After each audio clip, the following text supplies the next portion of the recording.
And we are live. My name is Nico Lagan. To my left, Rob Ambrose. I'm too conservative for the Conservative Party. Rob, not woke enough for the Liberal. So we are the Political Orphans. Here are the top story of the day. Poilievre wants to cancel the temporary foreign worker program while Carney keeps defending it. The best way to defend yourself is to call the police and hide, says York Regional Police Chief McSween. A 12-year-old is out on bail after being charged with attempted murder in Ontario, while the same police chief calls for bail reform. And at 8:15, we are joined by none other than John Carpay to speak about their new report, Post-COVID Canada, the rise in unexpected death. Get your comments ready because the show starts now. What's going on, bro? What's going on? Doesn't have your microphone in, but it's okay. What's going on? What is happening? What is happening? Nothing much, brother. Yes. Man, there's a lot of things going on. Fuck yeah. Going on. No, I'm just scrambling. I literally got home 2 minutes ago. I took my kid to down to the armories to get some information. He's going to join the reserves, I think. So that's pretty cool. Good for him. Does he have purple hair yet? No. Yeah, he's going to sign up on the they them category. Oh, nice. No, so he gets 2 paychecks. Yeah, exactly. Right. Yeah. No, it's pretty sweet. I mean, he's in grade 12 now, and they make $200-300 a night just to go there and do some lectures and play with some weapons and shit. That's kind of cool. I'd get paid $200-300 a night to go play with guns. Oh yeah, but you don't even need to pay me. Just give me the gun. Yeah. Just let me play with the guns. Actually, just pay for the ammo. Yeah. I'll spend way more than $200-300 on ammo alone in one night. So we'll just give me the ammo. Yeah. Hey guys, how's it going? What's his name again? Your tattoo art. This is your tattoo artist, isn't it? Yeah, Dan. Yes. Dan, what's going on, bro? Yeah. I feel like he's a regular now. I just want to make sure I get his name right. Trevor says Dan Paget. He's as French as they get, bro. Yeah. I'll remember it now. I won't forget. Yeah, it's not a girl's name, so you'll remember. Yeah, exactly. So let's get to it, man, because we got 10 minutes before John shows up. Hey, bro, I looked at the report. It's like 56 pages long. Is this the sudden death? Sudden death? Yeah. Well, they're calling it the exact name is Post-COVID Canada, the rise in unexpected death. Well, that's very interesting. That sounds very interesting. Yeah. It sounds not like a good thing. No, it's good. Not good. That's the high quality analysis you guys keep coming back for. This is the high quality content. Yeah, that is not. This sounds not good. Not good. Exactly. I'm not here for my brains. I'm just the eye candy. No, definitely not. Yeah, definitely not. Yeah. Since we don't have a lot of time, I figured we'd start with something that you talked about this morning that you sent me. And then I told you, there's no proof about this yet, so I'm not going to say anything about this. Turns out I was right, and it was wrong. It's not true. Okay. Well, I'm glad. That it was wrong. That's why I normally don't post right away about stuff that I actually, because I had heard about it, and what I'm talking about is this right here. So I saw the same post this morning, or at least something very similar. Yep. So I saw this post, and this is regarding, Daniel Senecal, the guy that allegedly raped a toddler. So first this morning, it was reported that he was out on bail, that the aunt of the victim and him are in a relationship, and she bailed them out. Then it was reported that as a trans woman, he's getting the same treatment as women inmates. So this morning I saw this right there. I saw this post saying 25-year-old transgender woman who raped and hospitalized a 3-year-old toddler reportedly out on bail. And this was, I believe that the story, they don't say who the story comes from here, but it was Mario. What's his name? Zelaya or whatever. Yeah, yeah. Here you go. Mario for the North. This guy right here. Yep. So he posted about this, I believe, this morning or yesterday night. And then he kind of dropped this one right here. Important update, 3-year-old, saying that it wasn't true. So he was kind of stepping it back. Well, he's lost credibility. Well, that's the thing is a lot of people out there, and he's definitely one of them. They post as soon as something comes out. Yeah, they want to be the first, right? Yes, yes. So it's dangerous. It's dangerous to want to be first all the time. I'd rather be second, third, or fourth, but actually have the real information and have a lot of research done. So like I told you this morning, I heard about it. I couldn't find any proof of it outside of content creators that maybe they're right, maybe they're wrong. Just not enough. If I don't feel comfortable with the data that I'm finding, I'm not going to talk about it. So happily that I did. But then I saw this. So it's funny because I saw completely the two opposite, and even Mario talks about it in that video.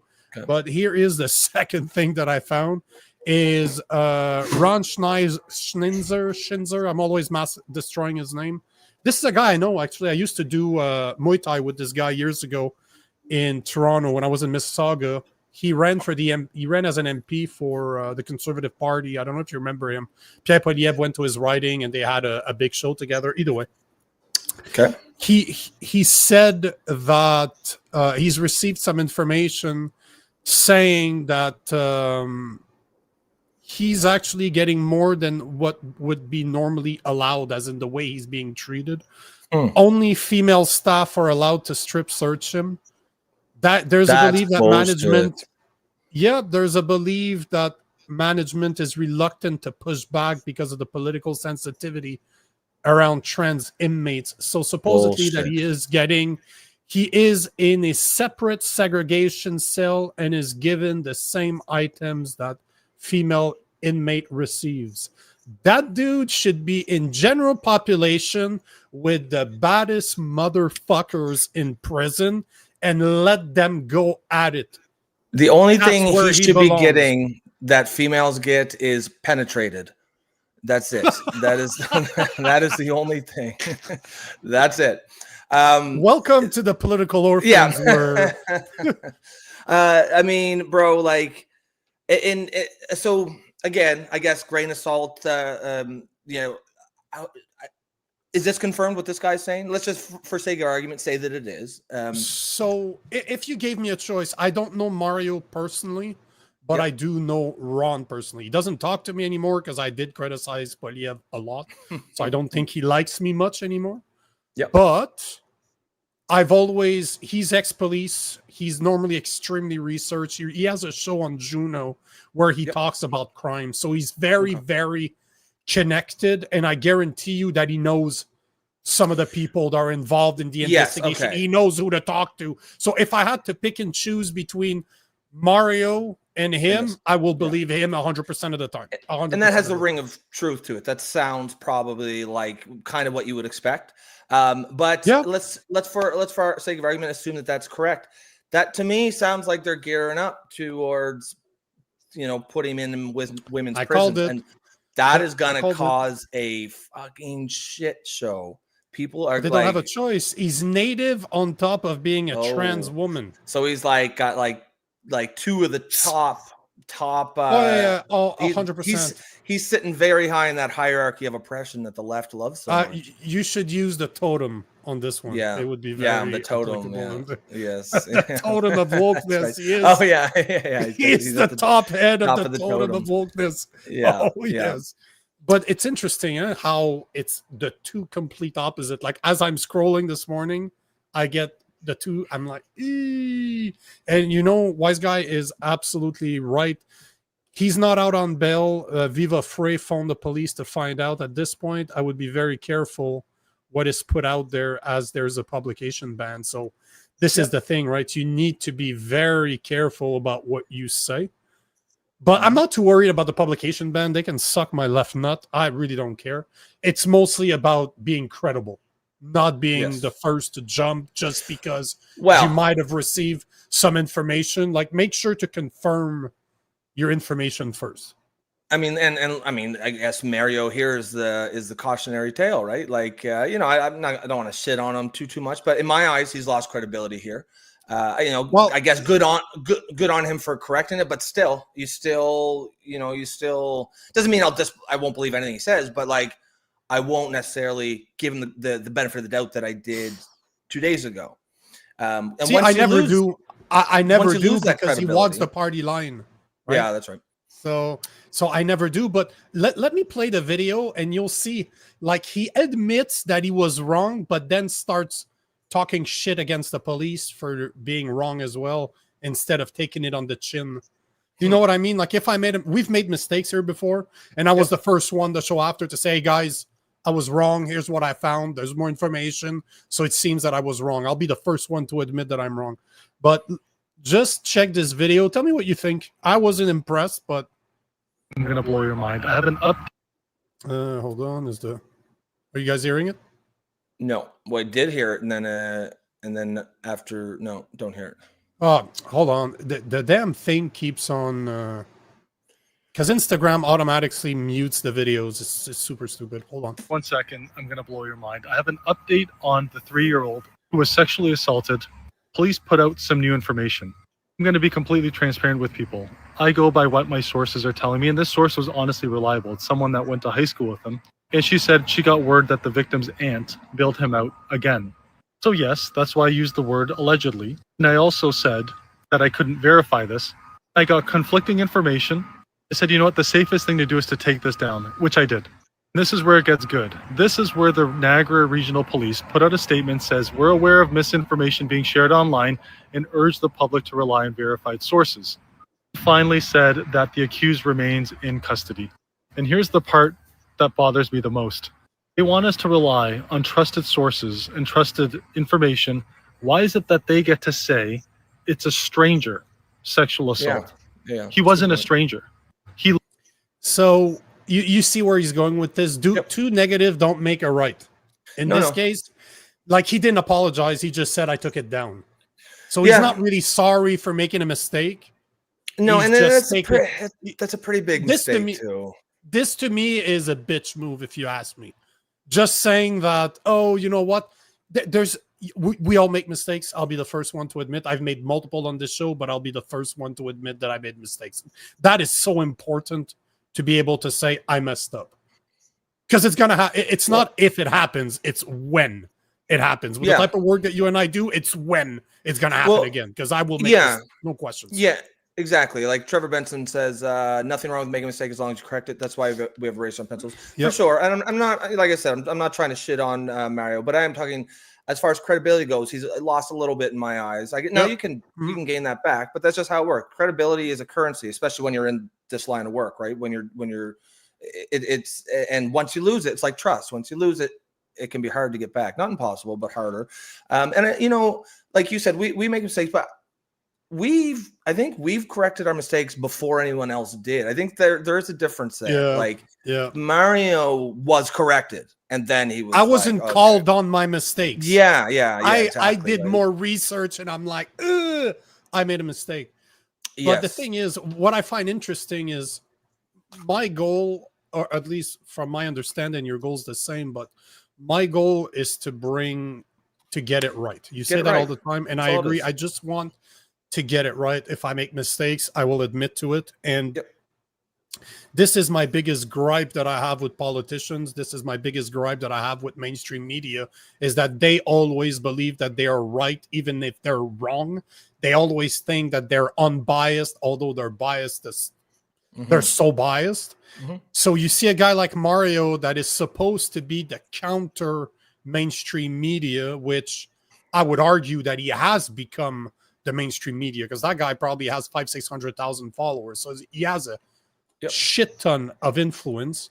And instead of apologizing, instead of being different than others and just say, you know what, guys, this is why sometimes it's better to wait than to be the first Yeah, that to would have been a publish better. it. He had the perfect opportunity to show that he's just human and that he accepts that. Instead, he did exactly what he's complaining about, that the region, that was the Niagara Regional Police did by lying, by calling Daniel Senecal a stranger when obviously his aunt is dating him. Obviously, they know each other. So he's doing the same thing as the regional police is doing, yet he's calling them out for lying, but won't admit that he also lied. Yeah. It's So just, there's no need. You don't need to do that part, right? It's just own it. Yeah, look, guys, I fucked up. That's all it is. Yep. People will forgive it. Like, people will forgive that. But Of yeah, course. it's not a great look to try to immediately deflect. Trevor says it takes your whole life to build your game, 1 second to lose it. True. Yeah, and that's a great point. And like, it's not like Mario's like his reputation's in tatters or anything like that. Like, it was a mistake, but he's kind of like, he's got to be real careful going forward, because you have two mistakes like that, now it's a trend, right? And his whole brand is built on, again, being correct, getting it right. You got to, when you do make a mistake like that, you just got to, just own it. You don't need to throw it back on the police, because in this case, the police were right. They were now they weren't necessarily right about that comment that he pointed out, but that has nothing to do with what he said, right? But So, I like what Viva Frey did. I wish I would have thought about that. I wish I would have thought about just picking up the phone and calling them, because that just makes sense. And now that he's a lawyer by trade, right? So I understand what he did. He tends to be very accurate in his statements too, right? He will talk about the real stuff, but he tends to be extremely, extremely researched. So good for him for calling directly. And thanks to Wise Guy. I don't know if I should trust Wise Guy, but I do. So I'll trust that Viva Frey did actually do that. Trust but verify. Yeah. I like that name, Viva Frey. It flows. It rolls off the tongue nicely. Yeah, well, he's from Montreal, so he's probably cool as shit, right? Yeah. He's a Montrealer that left, I think, during the COVID times, and he went to Florida. Yeah, is that where he is now? Yeah, as far as what I know, Wise Guy can confirm for me, but I believe that he is indeed in Florida right now. He's in the U.S., that's for sure. So the point is, always verify your source. Being first doesn't necessarily mean that you're right. Yes. I don't know what's going on with John Carpay. Should have been here at 8:15, which is normally pretty bang on. So yeah, just the main story of the day that I want to cover. I cannot. Yeah, we won't. I don't. Yeah, I don't want to do it and cut it off. No, I have something that we can do. Okay, because this is actually going viral on my Instagram right now. Okay. Which I had a feeling it would. So I don't know if you saw that, but what is it? This is not surprising to me. Like, I'm going to tell you right now, this is not surprising, because I knew he's announced it in the past. At least he hinted at it. Oh, is it the Department of Department of Defense rename? Oh, okay. No, it is MMA fighter, MMA legend Conor McGregor has announced that he is running for President of Ireland. Here's the message that he published this morning. Good morning, citizens of Ireland. I'm here today outside the office of the Taoiseach and Taoiseach, where we are over 200 days into the formation of current government.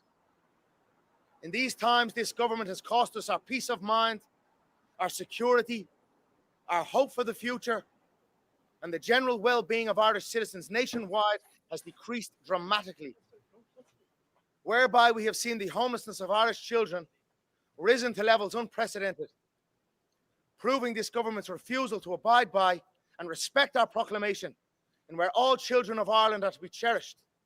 Instead, our children abandoned.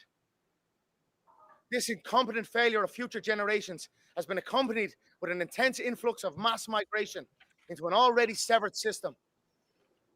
Our tourism has sharply declined, while danger on our streets has risen. Ireland, as a master of martial combat, a solution-driven man, you will hear me speak on a problem but once, then it is action towards solution. I urge all our citizens to be of the same. Today, Ireland, I am outside these gates of these appointed officials, but as your head of state, you empower me to enter these buildings on your behalf. A president face to face with government officials with only one priority: to ensure that the country our founding fathers gave their life for is strictly adhered to on behalf of its citizens. Ireland, under my tenure, the will of the people will be heard. Ireland, under my tenure, we will return important articles of our Constitution prior, and thus again aligning with Padraig Pearse's proclamation, in that we declare the right of the people of Ireland to the ownership of Ireland and to the unfettered control of Irish destinies, to be sovereign and indefeasible Irish men and Irish women, in the name of God and of the dead generations from which she receives her old tradition of nationhood. Ireland, through us, summons her children to her flag and strikes for her freedom. In the name of the Father, the Son, the Holy Spirit. Amen. He's got my vote.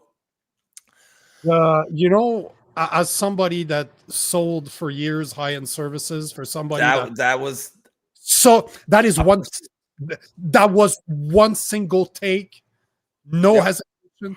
He's been getting trained, because I'm not a big fan of his antics. I didn't like him as a fighter.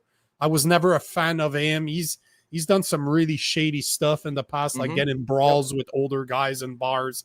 He's been accused of sexually.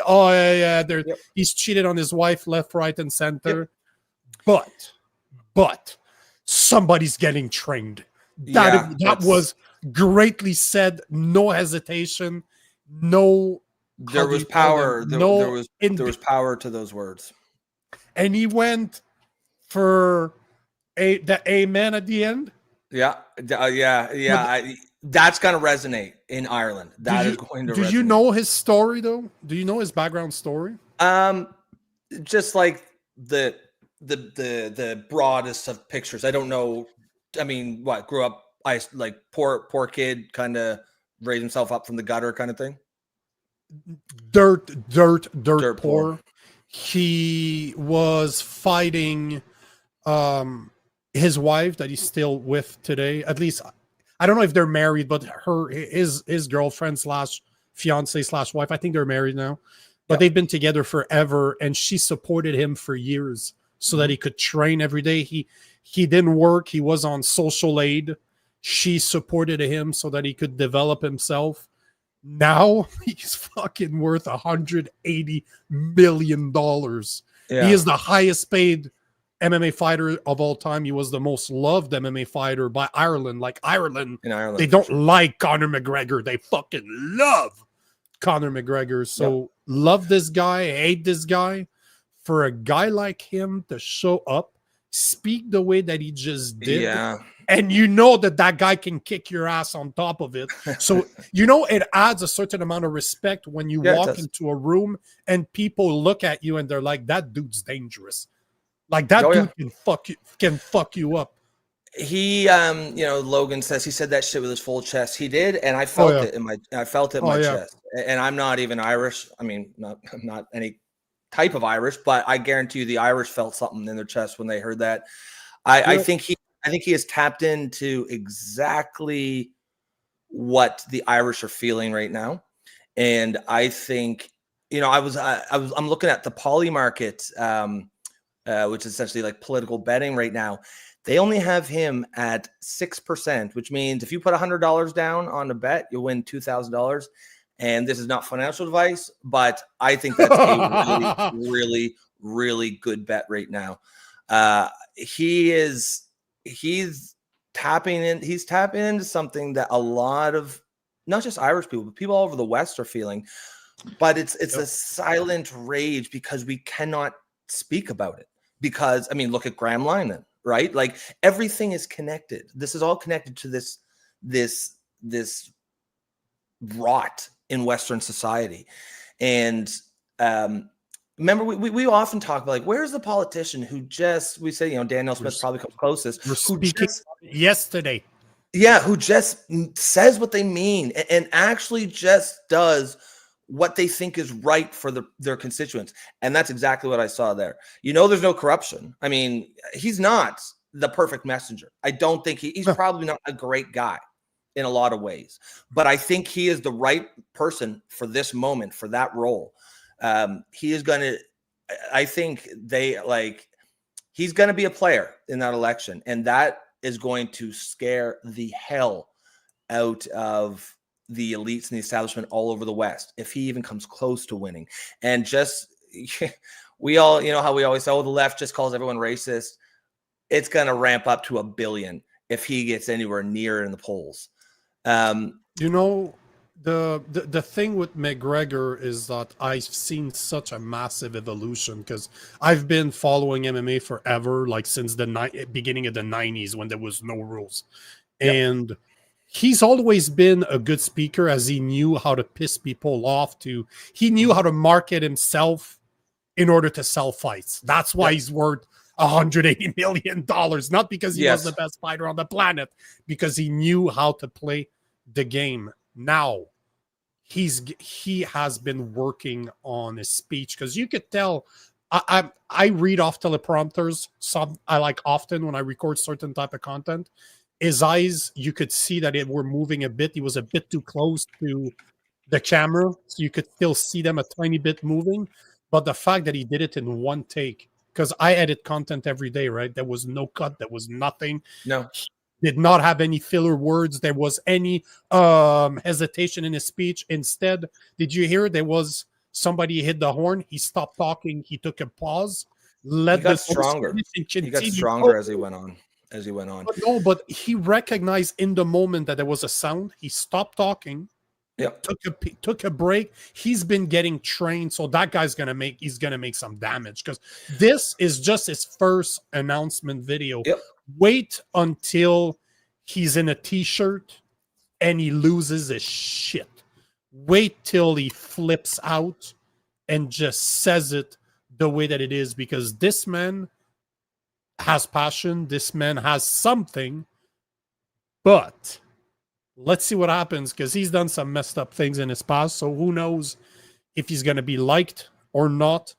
But if you guys were there yesterday, we had Leighton Gray on the show, and I was talking about, at least we were talking about, how we need a new type of politicians. We need people that are coming from a commoner background, that are just regular people that are going to understand what it is to be hurting, what it is to be in the gutter, to understand what it is to be just one of the commoners out there, just to be a regular guy. And Conor McGregor understands that. He's been poor, he's been rich, he understands what Ireland has been through. And this is exactly like we need here. Like, I'm always talking about how we need somebody that's going to flip some tables. We need somebody that's going to... he's that guy. He is that guy. And he's that guy. And yesterday, and I've mentioned that so many times, this is the type of politician I would be. I would lose my fucking shit, and I would swear in front of people in the parliament, just fucking arrest me, take me out. If that's what it comes down to, don't care. It's going to show that I'm passionate.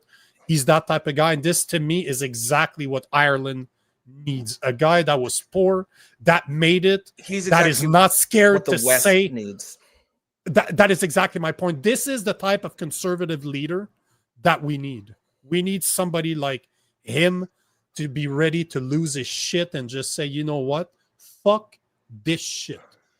Yeah, well, and I see John Carpay just showed up. We'll get to him in just one second. I just wanted to add a quick on to what you were just saying. You're right. He's being trained, but clearly he's being trained, but he also believes it, right? He also believes in what he's saying. And that is what's been missing from all the politicians. None of them believe in anything except getting elected. There's no financial motive for him. He's rich as fuck. He could retire and be one of the richest men. Buy an island. Yeah, exactly. He's doing this because he believes it. And there is such a hunger for just the politician who's just going to say, he's going to say all the things that you're not allowed to say, you're not supposed to say. And that It's like the analogy of the Emperor's New Clothes that fits so well right now. That's where wokeism is. Everyone's saying, we all know that the Emperor's naked, but we can't say it because we think everyone else sees the clothes. But all we're waiting for is that moment where the little kid says he's just naked, and then in an instant, the mirage falls, the magic spell breaks, because you always knew he was naked, but now you know that the guy beside you knows he's naked too, and that changes everything. So he is the worst nightmare for the neoliberal establishment that has been running the West into the ground right now. And I'm hoping that a guy like that's gonna rise here. I don't think it's an Irish thing. I think it could be a Western thing. Right? No, but it is a Western thing. I was talking about this in another video a few days ago, how if you understand social media, you can be the next politician. If you understand how to promote yourself on absolutely. social, you can reach so many people through podcasting. And this is something that seriously I could do if I wanted to do it.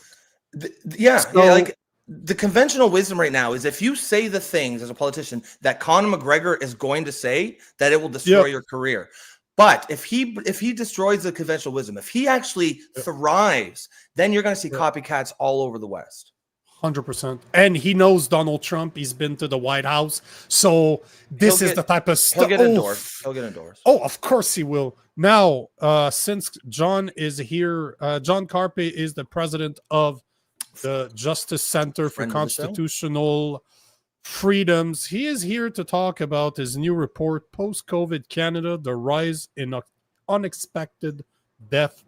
Mr. Carpay, what is going on? John, how's it going? I'm doing well. How are you guys? Again.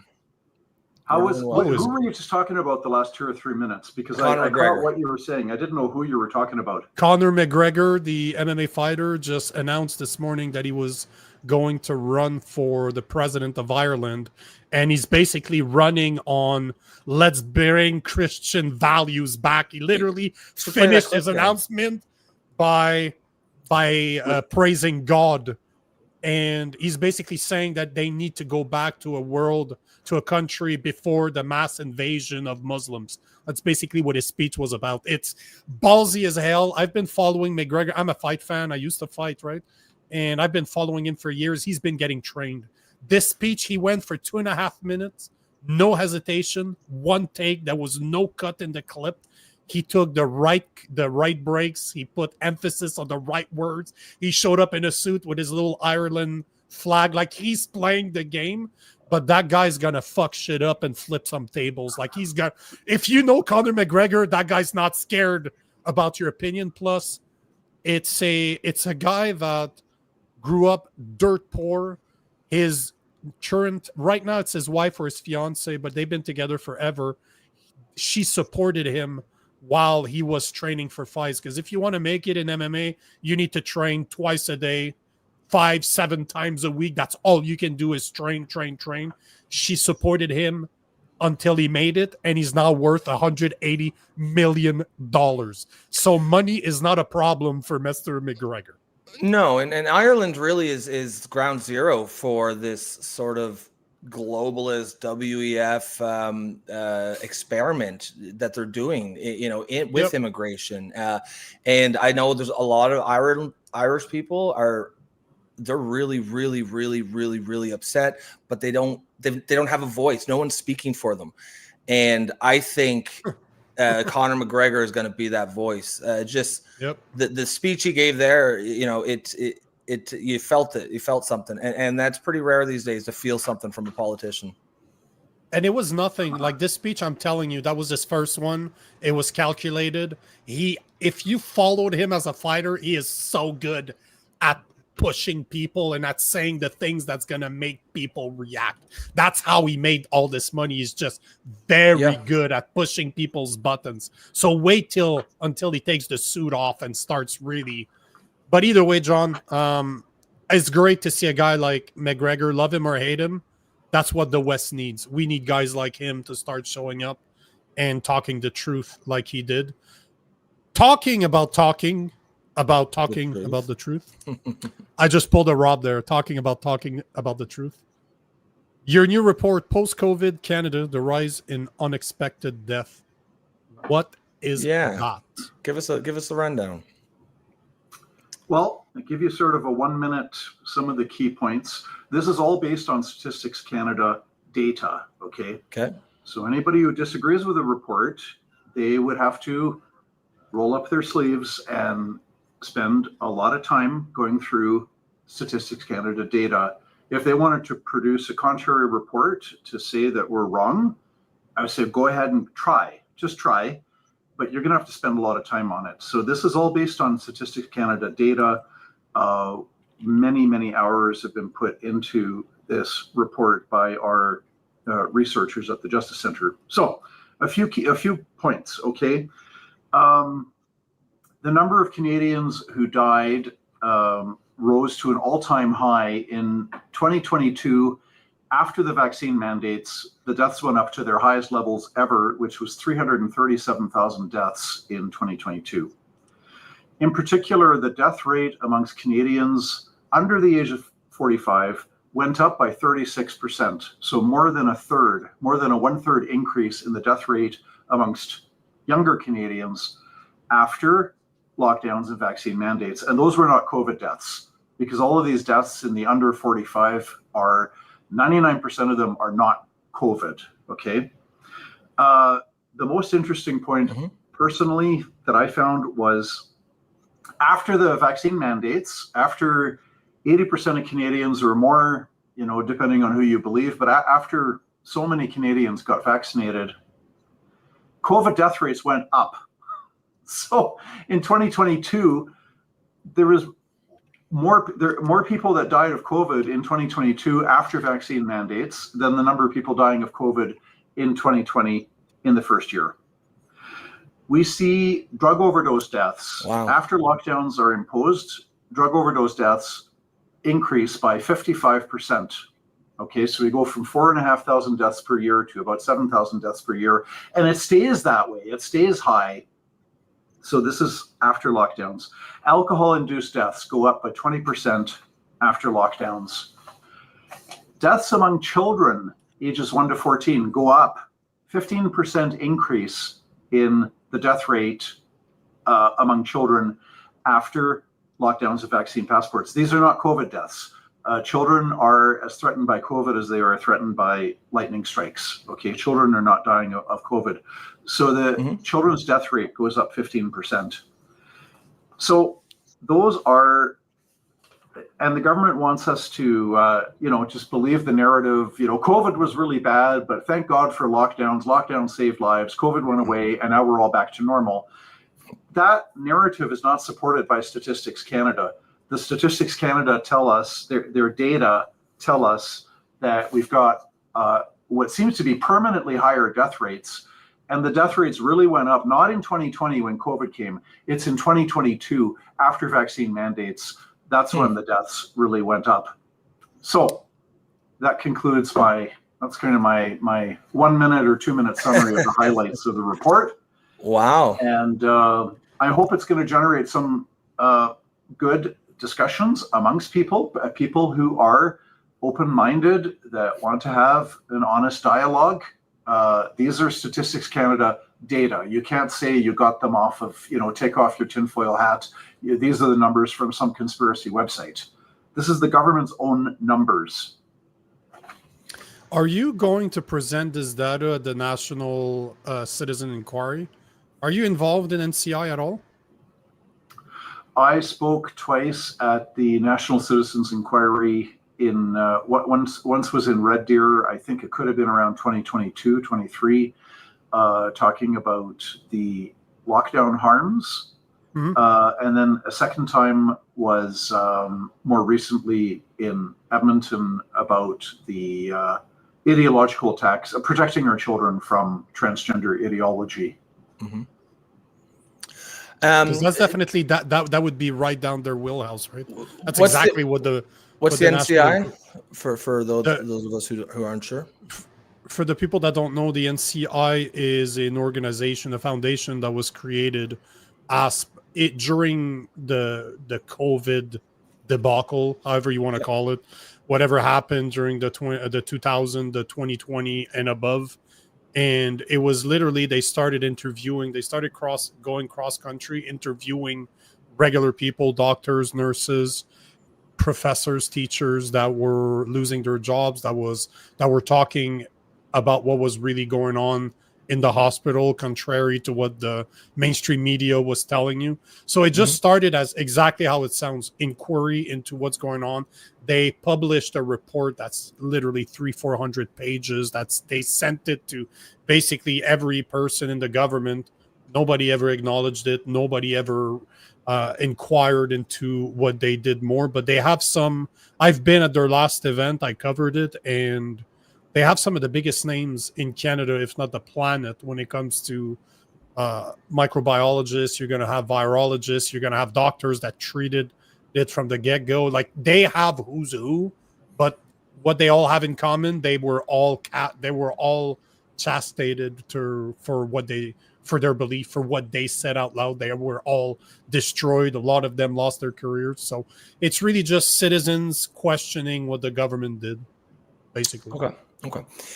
So John, what do you think? What do you think is best case scenario for this report? Like, would you like to see it, reach as high as, say, Parliament? Do you think there's a possibility of that? Well, we will certainly be sending it to premiers and provincial health officers, and we have a list of recommendations as well. But in a nutshell, that politicians and public health officials and researchers and university officials and the medical establishment and the colleges of physicians and surgeons should be looking into this, because the data does not support the narrative that we're hearing. COVID was an unusually deadly killer. It was not just an annual flu. It was really terrible, but thank God we had lockdowns, which saved lives, and now everything's fine. So nothing to see here, folks. Let's just move along. But the data says that the death rates spiked, and you have all these lockdown related deaths, right? Like drug overdose deaths, alcohol related deaths, suicide, and all these deaths among younger people, the under 45 crowd. They're not dying of COVID. Why did the death rates amongst Canadians under 45, according to Statistics Canada, why are these death rates up by 1/3 compared to what they were before lockdowns? These, and I'll be the first to say it, correlation does not prove causation, right? So just because you had more deaths after 80 or 90% of Canadians got the COVID vaccine injections, in and of itself, that doesn't prove anything. Sure. Yep. But it does raise the question: why are you that we need to look at this and at least look into it? Yeah, at least look into it. Yeah, and the fact that they aren't is worrying. Go ahead, Nico. Well, I mean, how many? There's not a single, to my knowledge, there's not a single government in Canada that followed up with, when in March of 2020, the chief medical officers canceled tens of thousands of medically necessary surgeries. I know in Alberta, the number was 22,000. It was so ridiculous. It was so stupid. It was so evil. On the one hand, they're locking us up to say that we have to stay home and not go to school, not run our businesses. We have to be locked down in order to save the healthcare system from getting overrun by all these COVID patients. And if the hospitals get overrun by COVID patients, then we're going to have to cancel surgery. So you have to stay home so that we don't get forced to cancel all these surgeries, is what they tell us, right? And then what do? They just cancel all the surgeries anyway while the hospitals are empty. I mean, it's just ridiculous. But to my knowledge, there's not a single government in Canada that looked into how many people died because, so in Alberta, 220,000 surgeries were canceled, right? So Canada-wide, it's going to be 200,000 medically necessary surgeries. so heart surgeries, cancer-related surgeries, orthopedic surgeries. In Ontario, there was a report, this was quite public, and that there were 35 patients who had been on a waiting list for heart surgery. All these surgeries are canceled by the chief medical officers in Ontario. 35 patients died. When Christine Elliott, the Ontario health minister, was confronted with this, she said, well, I'm paraphrasing, it wasn't exactly these words, but she said, thank God for lockdowns, we are just saving so many lives. And, to hell with these 35 people who were on a waiting list for heart surgery who died after their surgery was canceled. To hell with them. Like, you got some real deaths, but that's okay because, we know that lockdowns are saving lives. We know this, right? Yeah. And then the effectiveness of the vaccine. I mean, if the vaccine, this begs the question, right? If the vaccine is effective, how come before the vaccine, you got 16,000 COVID deaths, according to Statistics Canada. But those are inflated numbers, which I can get into in a minute. But according to Statistics Canada, we have 16,000 COVID deaths in 2020 in the first year before the vaccine. After the vaccine comes out and everybody takes the vaccine, COVID deaths increase from 16,000 up to 20,000. Like a 25% increase in COVID deaths, according to Statistics Canada, after the vaccine has been rolled out.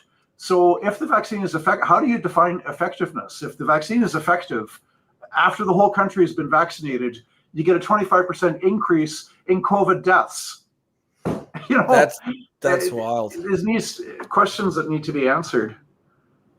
The question I have for you is, considering the work that the NCI has done, considering the work, Ted Kuntz from Vaccine Choice Canada, considering what that man, the type of work that he's doing with those two organizations, why did you put all of this time into a report that the government, I can call it right now, will completely ignore, just like they did all the reports that VCC's put out and NCI's put out? Well, to my knowledge, this is there's lots of good reports out there. I would never suggest this is the only one worth reading, but to my knowledge, this is the first report that comes out with this based on Statistics Canada data, that we have these higher death rates in 2022, that we have more COVID deaths after the vaccine. We've got a big increase in deaths in children and in Canadians under 45, drug overdose deaths, and so on. This is Statistics Canada data that gives us all of this, and that makes the report unique and special to the extent that other reports might not necessarily be relying on the Statistics Canada data in the same way. Now, in the short run, fine, the MPs, the premiers, and so on, they might ignore this in the short run, but if you got a water droplet that keeps on falling on a stone, eventually the stone becomes smooth just from the continual water droplets, right? Yeah. So that's what we're doing. That's what you guys are doing. You keep on putting out the truth, speaking the truth, and it keeps on slowly destroying the false narrative. This is part of destroying the false narrative that we were told in 2020 and that we're still being told today.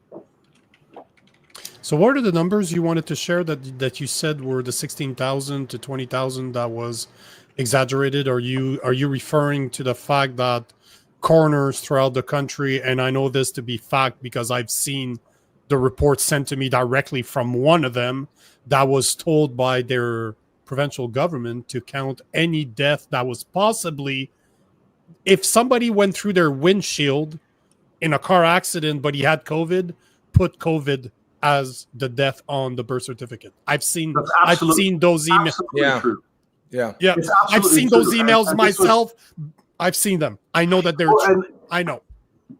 We've taken this, the Justice Center has taken this to a higher level because we put this into our court action in Manitoba, where the Manitoba government did not dispute that the Manitoba government had adopted the World Health Organization new cause of death classification protocol. We get into this in this report as well.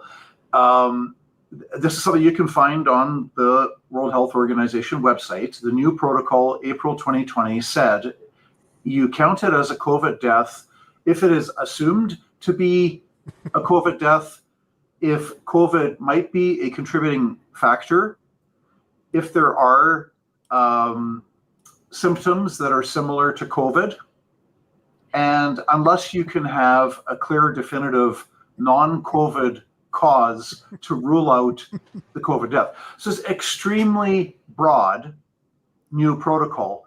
So if a cancer patient was, if you were terminally ill with cancer or whatever other disease, if you were terminally ill and you got COVID, or your example, if you went through the windshield of a car and you died, they would do a PCR test. The PCR test doesn't even diagnose COVID. It just tells you that there's viral remnants in somebody's body, right? So terminally ill cancer patient, they get a PCR test before death or after death. They test positive for COVID. They're not necessarily sick with COVID, but they get the PCR test saying that there's COVID in their body, okay? It's a COVID death. So this is how these governments came up with these astronomically high numbers. And what's interesting too is we saw, this is another thing in our report, again, Statistics Canada data, that there were lower deaths noted, 11,000 fewer deaths from, where is the, I don't have the summary in front of me. Was it in like 2020 or 2021 there was no flu death? Because that is also true. There was only there was no more flu death. yeah, I heard that. No, this is absolutely true. In the year 2021, Statistics Canada said there were 19 people in Canada, 19, not zero, 19 people in Canada who died of the flu. When normally you have anywhere from 400 to 2,000 deaths, but there were no flu deaths in Canada in 2021. Because the symptoms were so broad, right? That's what they were pretty brilliant in the way, because I don't know if you remember watching the news when they were telling you what the symptoms. If you have anything, if you feel sick, COVID. Did you break your leg? COVID. Is your car not working? COVID. It was really absolutely everything became COVID. So yeah, I'm not surprised because I saw it. But Yeah. No, it was that was the whole mentality, and it was the fear mongering, not just daily fear mongering, but hourly fear mongering by the government-funded media. It all kind of works together, right? You're all terrified of COVID, and if you're terrified of it, you see it everywhere.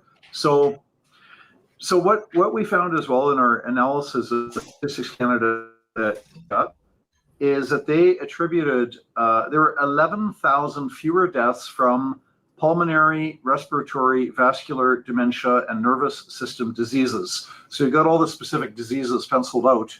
So you have all these diseases, right, where you're expecting a certain number of deaths, right? You have your normal death rates from your death causes, and there's underreport. Suddenly it dips down by 11,000 in all these different categories of diseases.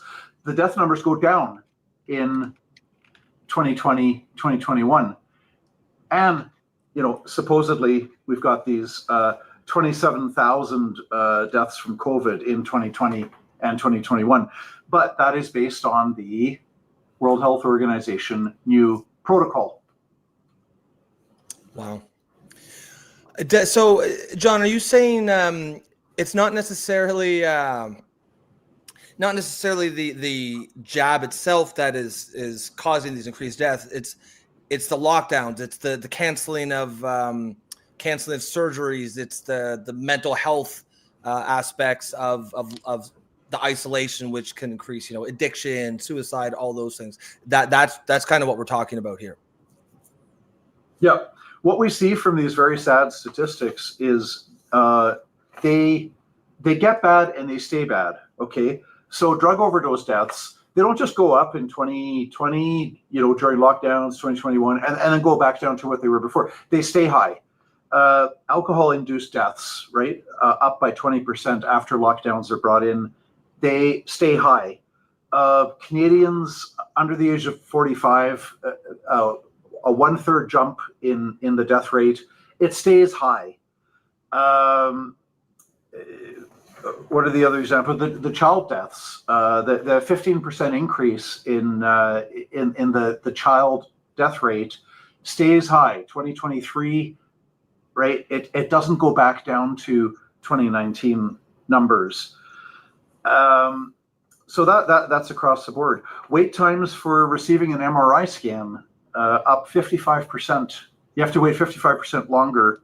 The wait times go from 10 weeks to 16 weeks. Wait times for receiving a medical treatment up 43% since lockdowns. So there is no return to 2019 on this data. We are a sicker country with more people dying and people dying at younger ages. And you can't just say, oh, it was just COVID. So COVID killed a lot of people, but then, COVID's gone. We're all fine now. We're not fine now. So the question is, why are we not fine now? Right? Yeah. That's the question. That's a great It's point. interesting, though, that you didn't go, you guys, so there is a difference in your report. You guys did not go down the route of those deaths are caused by the vaccine. They were caused by what you can actually prove directly with Statistic Canada's own statistics. Am I getting you right here? We're not taking it to the point. We're not taking it to the point of asserting directly that the vaccine has caused all these bad things. But we are saying what the Statistics Canada data says is that a lot of things got a lot worse after the whole country got injected. That's undeniable. The data says things got worse on all of these different fronts, all these different categories, all these different causes of death. We had a lot of bad stuff happening, and it continues to happen after the whole country got injected. So we have a correlation for sure. Now, to prove causation, that we don't attempt that in this report. I mean, that's open for other people to push that and to argue that point. But we need to be able to talk about it, though, right? Like as you're saying, you guys aren't even saying necessarily there's anything about causation, but we need to be able to talk about it. It's kind of like with immigration. Oh yeah, no, we should. And this begs the question: is there causation? That's what the report. Yeah, the report kind of pushes the door open and says, okay, so is there causation? Because we certainly have the correlation; it's there. So is there causation?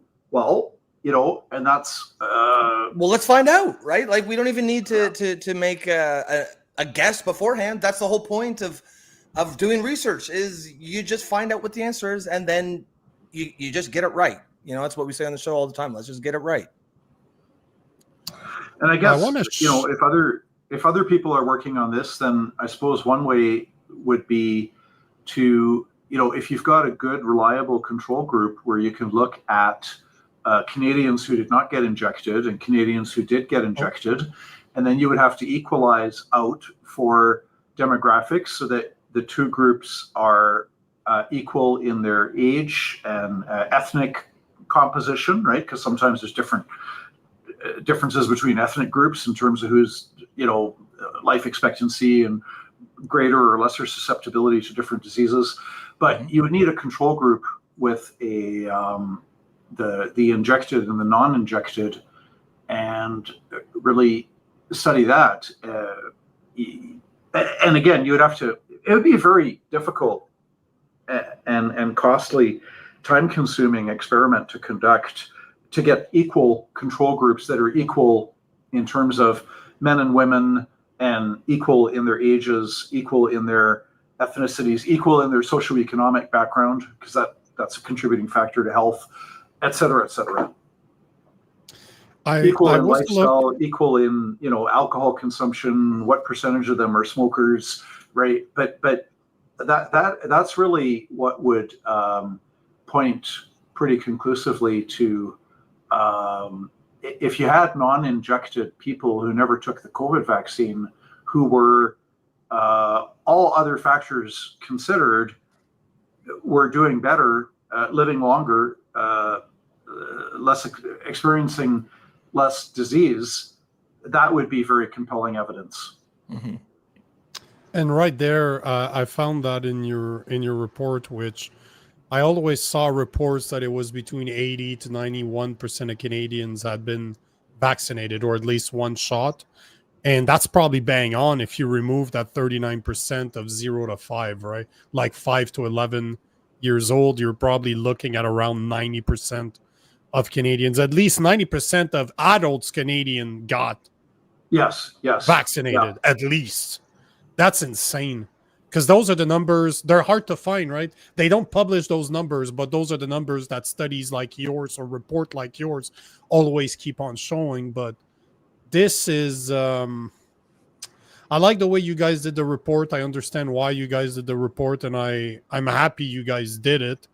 I'm just curious to see, because I've always said it. I lost everything over not taking the vaccine, and a lot of people did, and kudos to you. But it's going to get worse for the people that got vaccinated. I'm sorry to say that it's just the tip of the iceberg right now.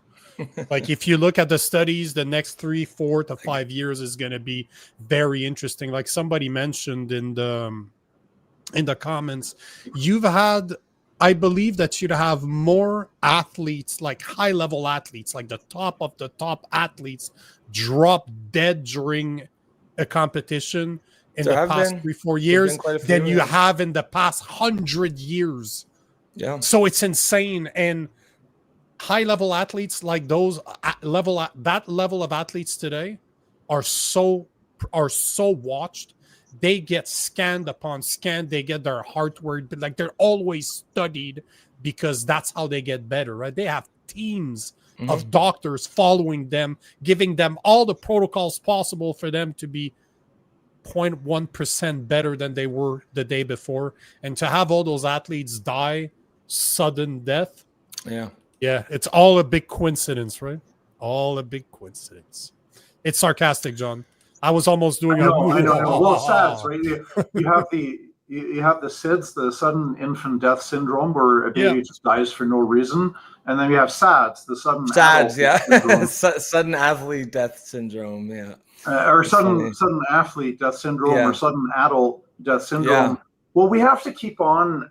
You've probably heard me say it before, right? But lies have speed, truth has endurance. A lie can make its way halfway around the world in a split second, and then truth is still trying to pull its pants on and put on tie its shoelaces. And the lie has gone halfway around the world so quickly. But the truth has the endurance, because every time that people are doing research and doing reports, it gradually, like a water drop that keeps on falling on a stone, for a long time, and the stone eventually becomes smooth. So I look forward to other people also continuing to do research. Like if this doesn't exist yet, why are how many athletes died in 2021 and 2022 compared to previous years, and actually have data on that and have reliable data on that. And then if you see that big spike, then it's like, okay, so points to the vaccine, right? Why else would you have this sudden increase in 2021? The cancer deaths among young people getting cancer. There's a friend of mine works at a cancer clinic in Calgary, and took a stress leave because she couldn't stand seeing how many young people were coming in with cancer compared to pre-2021. Yes, you saw it a few times. It did happen. Sometimes, children and people in their 20s and 30s and 40s had cancer, but in very, very small numbers. And now there's all these large numbers of young people with cancer that she'd never seen this before, right? She's used to dealing only with people in their 50s, 60s, 70s, 80s, and 90s. But the truth, the truth the truth will prevail in the end, but we have to keep on pushing the envelope. Yeah, no, I mean, it's go ahead, Nico. All I was going to say is that in the past 50 years, there were about 29 sudden deaths per year reported for high-level athletes. Now, there's reports. I'm not saying that they're accurate. I'm saying that those are the reports that I've seen in the past, that just in 2020, 2021, or 2021, there were over 16,000. Hold on, I'm just looking. 11,048 in 2021, 2022. So 1,600 collapsed with almost 1,200 deaths in that single year of 2021 to 2022, compared to an average of about 29 a year for the 50 years prior to that. But that's all a big coincidence, right? All a big coincidence. They're all conspiracy theorists. Yeah. I mean, it's these coincidences, they seem to be piling up a lot. I will say that.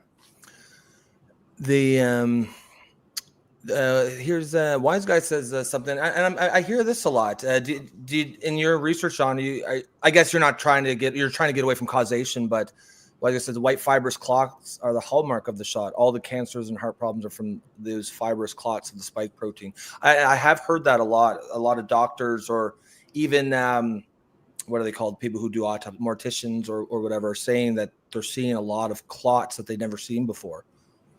Are you seeing that in your research, Sean, or are you trying to stay away from anything to do with causation? You're just reporting the deaths themselves. Well, it's not. I wouldn't say we're trying to stay away from it, but it's just like a practical reality. Like this report, the primary researcher is Ben Clausen. He's our education programs coordinator. I haven't even asked him, but he has put in dozens and dozens and dozens of hours on this. He has worked also with other people that have degrees in statistics and data management. So we've had the volunteer input as well. And Ben, I don't know if he put in hundreds of hours. He certainly put in dozens and dozens of hours. So it's not that we don't want to look at other issues as well, right? But it's just like this one report to do this properly and to make sure that it's an accurate representation of Statistics Canada data. That's already such a big job. So not avoiding other issues, but just don't have the capacity to tackle those yet. We'll tackle it for you because I know the people to ask, so it's okay. I've recorded with a lot of those people that have their virologists that have been talking about it for years. But John, I want to thank you once again for coming on the show. We always love to have you on. I don't know if you had something in closing that you wanted to say before we kick you out. No, I appreciate the opportunity. It's good to talk again. And, you're on our mailing list, so you will find out all the news releases. And I really appreciate the opportunity to join you and to join all of your viewers and listeners tonight. So have a great rest of the evening. We love having you on, John. We appreciate you. Appreciate the time. All right. Bye, John. See you again. À la prochaine. À la prochaine, John. Man, I got breaking news, bro. What's that? We might have caught an Indian that's 24 years old in regards to what happened in Muskoka. Oh my goodness! Yeah, it just came out within the last hour. So he must have turned himself in. He didn't need to. Fucking twat he posted it under his name online. Fucking idiot. Brenton Man 24 charged after viral careless use of firearm incidents in Muskoka. This is such bullshit. Careless. It's not careless. It's illegal. Yeah. Be honest. It's not careless. It is illegal.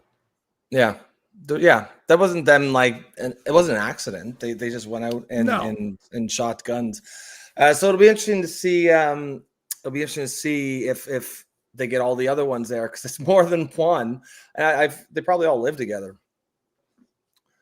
Yeah, that's so racist that you assume that they do. Brock says they probably all live in the house, same as I was. It's just fact. It's just factual. It's displayed in Mac tier. I'm just trying to see if they released the name. Also, some other breaking news. It is the twat. See right there, that's the twat that posted it on his Facebook account. Fucking idiot. That's a solid Canadian name right there. Yeah, that's right.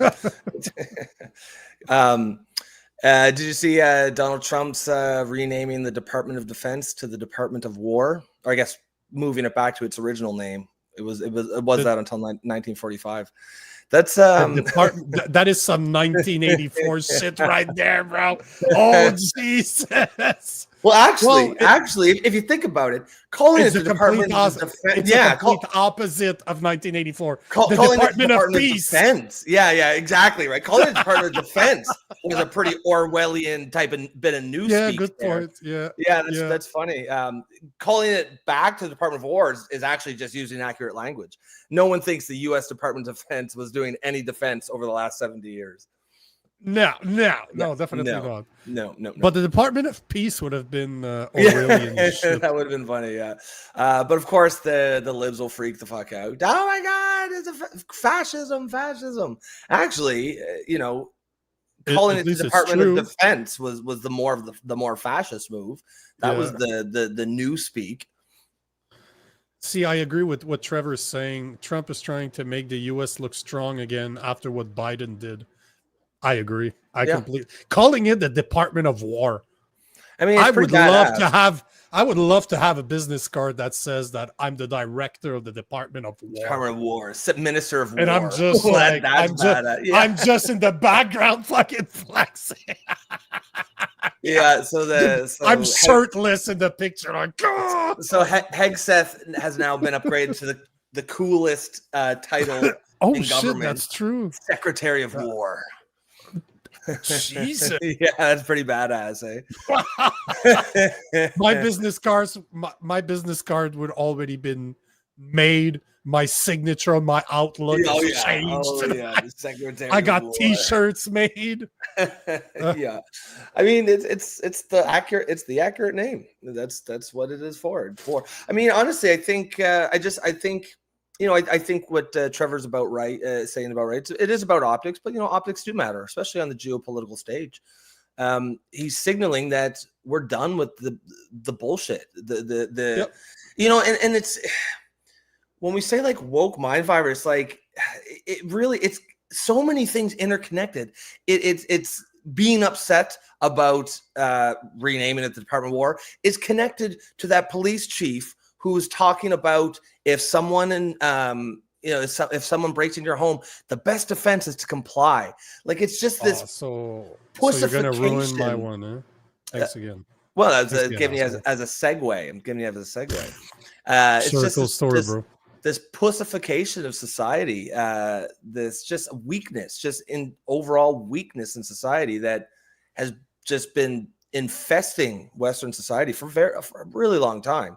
And I think Trump's pushing back against that. And like him or hate him, it's the right move to do. And this is what we were talking about before John came in with Conor McGregor. He's tapping into that exact same thing. Oh yeah, 100%. Oh yeah, this is it's hilarious. I love it. The Department of War. At least it's honest. Yeah. At least it's pretty damn honest because they weren't defending shit. It's accurate. Let's go to because we're gonna address what you're talking about. The police chief of York Regional Region. Jesus, I'm spending too much time with you. The York Regional Region. The York Jesus. You are. It's very. The Department. We're renaming the show the Department of Redundancy Department. Yeah, exactly. Let's go to the main subject of the day. This is trending absolutely everywhere. I spent probably a good 2 hours researching this, and I found out something that they're not talking about, and I'm going to make a video about it tomorrow. It's just having not enough time in the day, but let's talk about this. Everybody's talking. I've been talking about this for at least 24 hours now. Yet we've been talking about this for months. Now it's just breaking because Pierre Poilievre had the balls to actually say something about it. But As Table Salt is saying here, major breaking, huge policy shift by the CPC and Pierre Poilievre. He wants to scrap the temporary foreign worker program. Generation screwed. Let's look at the situation for this generation. It is the first generation that cannot afford a home in Canadian history. And now, the double gut punch. They have the highest or the worst employment numbers of any group of young people since the late 1990s. So you can't get a job. And even if you did have a job, you can never buy a home after 10 years of Liberal government. The Liberals doubled housing costs, down wages, and drive away jobs. Tim Hortons has hired an unimaginable 1,131% more temporary foreign workers in the last 4 years. In the first half of this year alone, the TFWP program has imported 74% more low-skilled labor than in all of 2015. TFWs, the number of temporary foreign workers, is now 2% of our overall workforce, and a staggering number, an unprecedented number.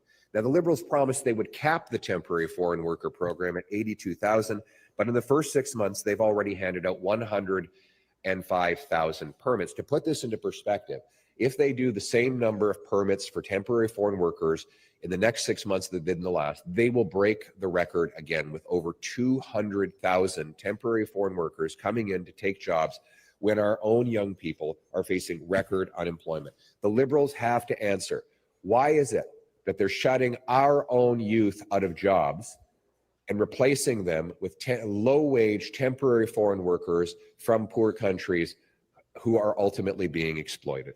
And let us say as well, the people, the individual temporary foreign workers, the workers themselves, they are not bad people. They are not Canadian jobs. Of course, he had to go there. Canada always.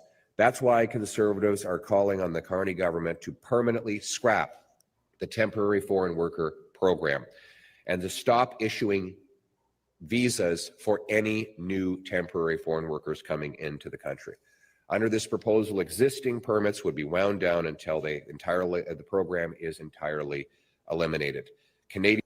So you get the gist of it. Yeah. And yeah, but you'll see once I start sharing some numbers, he is just jumping on the bandwagon. He's not really addressing the problem at all. There's a big elephant in the room that nobody seems to be addressing, but while Pierre Poilievre is calling for the abolishment of the temporary foreign worker program, Carney is fighting for it. So let's listen to, that is Pierre Poilievre again. I think that's the same one. It's the one right here. Yeah, it should be this one here. Carney had this to say about it yesterday. Particularly in Quebec, but elsewhere across the country. Their number one issue is tariffs, and their number two issue is access to temporary foreign workers. Okay? For the moment, it's a great request of the Quebec government and a big demand of the Quebec companies. But we have to keep this program, but eliminate this program. Well, of course, the companies want it. We can. What's clear, and we can improve. I can translate it for you. Basically, what he said is that he's been going throughout Quebec and he's talked to all the businesses out there. Okay. And the two main problems that they have, tariffs with the U.S. and they need more Not enough foreign workers. Yes. Bullshit, man. And you know that you're pretty much full of shit when even a guy like Chris Eby, I'm just loading the video. It's on Global News. There's an ad, so I'm going to let it run. But you know that you're full of shit when even Chris Eby, the very extremely woke premier of BC, is not backing Carney, but is on similar opinions as Pierre Poilievre. So you know that something is wrong when even people that are supposedly leftist like you are not backing your speech. Now, I'll be curious to see what Doug Ford says about this, because he's team elbows up. But Yeah, here yeah. is what Chris Eby, the Premier of BC, had to say about this.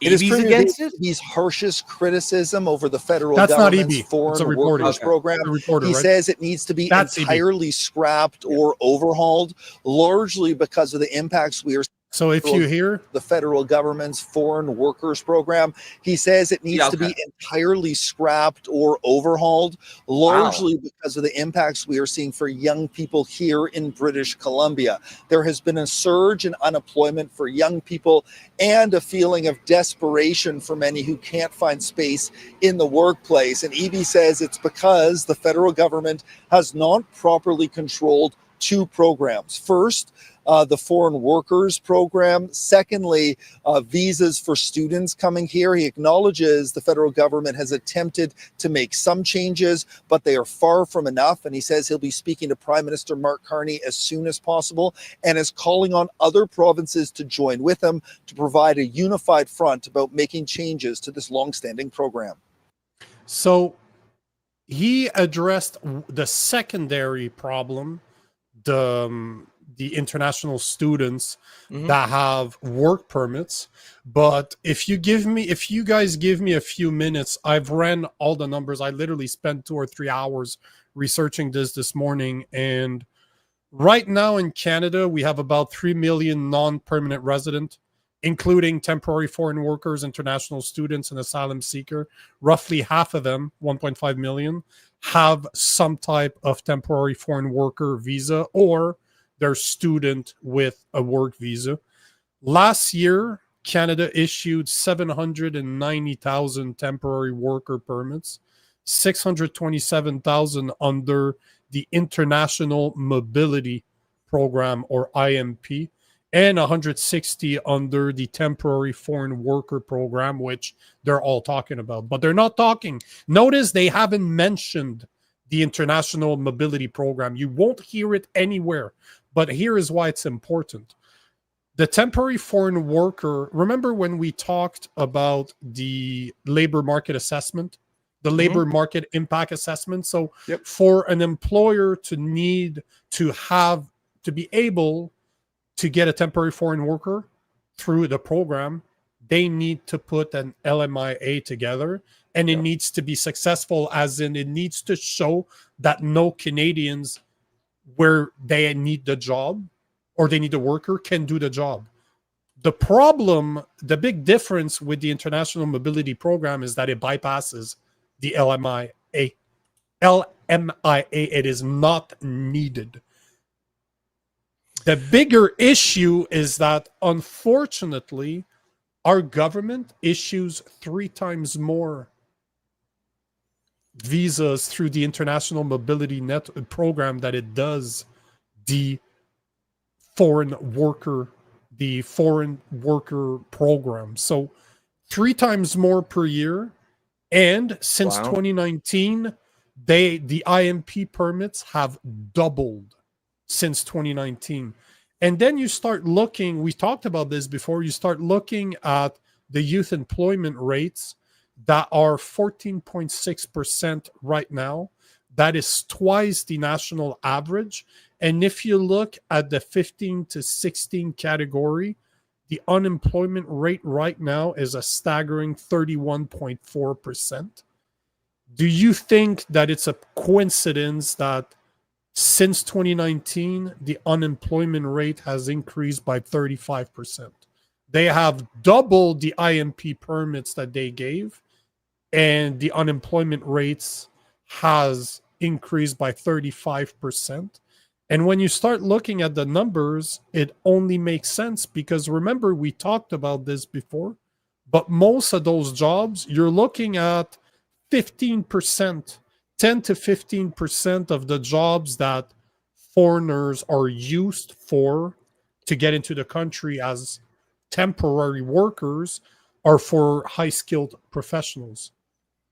85% of the jobs that are being given out right now are a mix of accommodation, food services, agriculture, administration, retail, and manufacturing jobs. All jobs that young Canadians can do.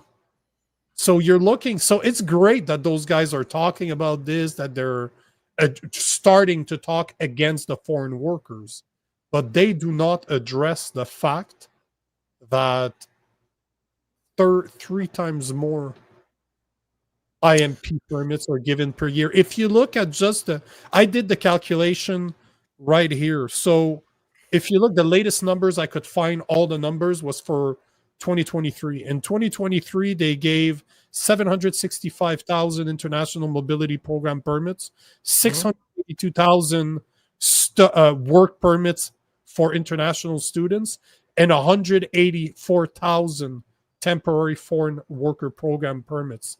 So the TFWP program that they're all talking about only represents 13% of all the temporary worker permits that are given. Yet they keep on beating that drum when it's a small piece of the problem. That's 13%. That's 83% is not where the problem is. So what do you think that don't require an LMIA, a labor market impact assessment? How the fuck? What's the solution? Scrap it all. Scrap all of it. All of it. What do you mean all of it? International students should not be allowed to work. If you can't afford to come here on your own funds, why the fuck are you here? Yeah. That is almost 685,000 jobs that are taken by students. And we all know that those jobs are not high-skilled jobs. They're not skilled yet. No, they're literally taking jobs away. Yes. Yeah. So, but that's the problem, right? You have almost 1.3 million people that are receiving work permits as foreigners, temporary foreigners. They're not talking about those. They're just talking about the 185 a year. Do you know what I'm saying? Like they're focusing on the small pebbles, and that fucking bothers me. Like, oh, there's a mouse right there, but let's not look in the corner where the massive elephant is. And we all know why. They don't want to lose those students because there's a shit ton of money to be made with those students. Well, and I guarantee you that you start looking at the international mobility program permits, that's where they're hiring the Tim Hortons people, not through the foreign worker program. I guarantee you that. Because if they, unless, like we spoke about before, there's a massive corruption problem with the labor market impact assessment. Because this has to be done through the government, right? And how is it possible that they're receiving so many of those LMIA when the employment rate is so high? So there's corruption somewhere there. Yep. And on top of that, they're not talking about the 1.3, almost 1.4 million work permits that are issued every year. It's insane. It's just absolutely insane. Yeah, no, that's it's good to know all that context. So clearly this is not attacking the heart of the problem. I think there's value in the messaging. I think just that someone is saying these things. Someone in the Conservative Party. The Conservative Party should have been saying it for a long time. And I've seen a lot of that in the comments. Like, a lot of sort of 5 years too late or whatnot. This is true for sure. But I'm still going to give him credit for at least saying the right thing now.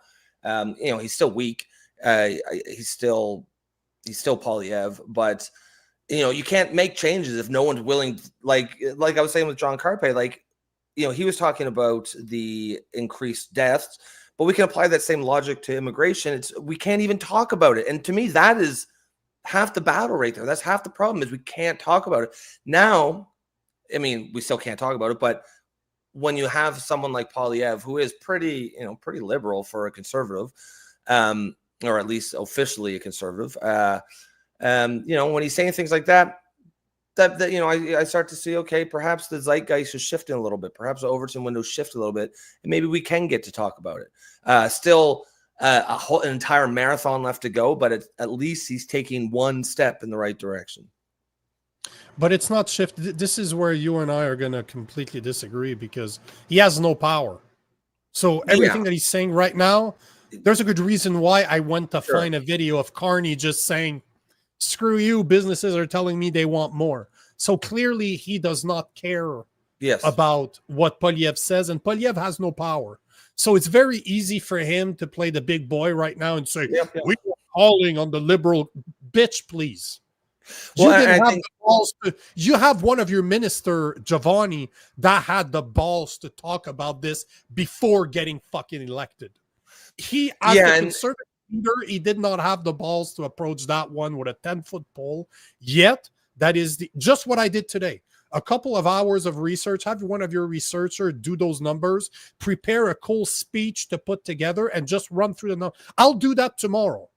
And I guarantee you that video is going to make tens of thousands, if not hundreds of thousands of views, because I put a lot of thoughts in my videos. So he could have done the same fucking thing, have somebody else do the work for him, show up, talk in a camera, have somebody cut it out. He would have made millions of views on it, and he could have won.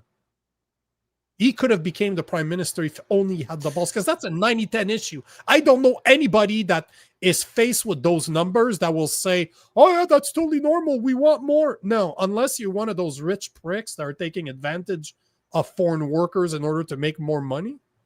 No. But, 5 years too late, he never has the balls to tell the truth when it needs to be told. And I guarantee you he knew this. If his own MP was talking about it before, he knew. It wasn't a surprise. It took me 2 hours to look into that, and I found the numbers. It's very easy to find. But yet he didn't do it. Now he's talking about it. We need castle law. Hey, bro, that problem's been going on for years. You could have used that fucking video from the Toronto police last year, the year before, where he's telling people, oh, we have so many home invasions right now, and those guys are armed. Don't fuck around here, bro. Take your fob and put it outside. Put them cookies and milk so to make sure they don't invade your house. All they want is your stuff. Yeah, hand your wife over. Exactly. Yeah, exactly. But he had all the opportunities to talk about everything that he's beating the drum on right now, when it would have mattered. Imagine that he said that 6 months ago during the election, that he had the balls to talk. I've been talking about this for fucking years. Yeah. He's just, every time he opens his mouth, I'm like, yeah, 4 or 5 years too late, bitch. Like that guy pisses me off so much. And he's acting like, like I'm standing up for the people. Bro, come on. I've been doing way before you. And I had the balls to say it when it wasn't popular to say. I didn't have to wait for people to get raped in order to talk about this. I'm going to stop. I'm just going to stop there. Yeah, it's wild that David Eby, who is an NDP premier, he's saying that we need to get rid of the temporary foreign workers. He's also saying the student thing. He's actually attacking the problem, and you've got Carney, who's actually like is like Eby is more to the right of Poilievre on this issue. Yes, that's exactly why I showed the video, because all we need is what's the lunatic that is running the Green Party? She's alone. Oh, May. All we need is May to say we need to stop the temporary foreign worker program. We need a pause on immigration until we can figure need to close the border. All right, that's all enough's enough. Enough's enough. Yeah, Elizabeth May. I'm calling for a temporary moratorium on all immigration until we can figure out what the hell is going on. Yeah, but again, good for somebody to talk about it. Good that people are waking up to it, but that could have been done years ago. That could have even been done 6 months ago when it would have mattered. But now it's just, and I like how he's posturing. Like he's all like pumping his chest like he's actually doing something. Bro, you were fucking kissing hands 3 weeks ago before your by-election. You could have been talking about this 3 weeks ago. You had nothing to lose, but you still didn't. You put your little outfit of he looked like what's the name of the Buzz Lightyear? You remember the what's the name of the movie? The Toy Story. Do you know there's a cowboy there in that? Woody. That's Woody. Who when he was on that horse with his little star, he looked like Woody. from Toy Story, and I'm like, bro, come on, man. Oh yeah, that's right. With his stupid. That's tin all I could star. see when he was there. I'm like, hey, is that a Woody costume that you're wearing? Is that your Halloween costume you're putting on there, Mr. Poilievre? That's funny. I wonder why he doesn't want to come on this show. Yeah, Brog, there's a snake. Look, I'm Woody. Howdy.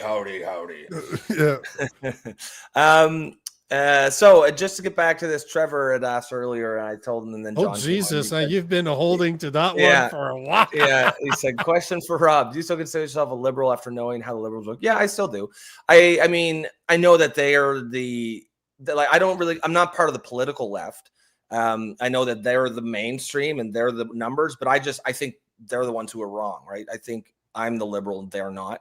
They're sort of an authoritarian, there is, I don't know if you saw that meme that Elon Musk tweeted a while back. It's where it's a guy who's like, he's on the left and then the far left keeps moving and the center shifts and he finds himself on the right, but he hasn't moved, right? I don't feel like I need to change my label. Now, that said, I recognize that the label doesn't really have a whole lot of meaning. That's why I say that the one label that really has meaning these days is political orphan. And I do still use it, liberal, just so you kind of know somewhere where I'm coming from. But, I don't feel like I should change. I need to change just because most of the people on the left have lost their fucking minds collectively. But at the same time, though, there would be a bigger difference if we talked more about the if we talked about like abortion and a lot of other issues, you'd see it more. And this is the thing, right? For the people that are listening, I'm very careful about what I bring to the table. I don't. If you want to know what I really talk about, you can look at my other podcasts. I stopped doing it because I just don't have the time anymore. But if you really want to know, go to my Instagram and you're going to see that I'm very, very against abortion. I'm a Christian. I'm a Christian man. So I am against abortion. It's fucking murder. There's a lot of things that I don't back that the liberals would be okay with.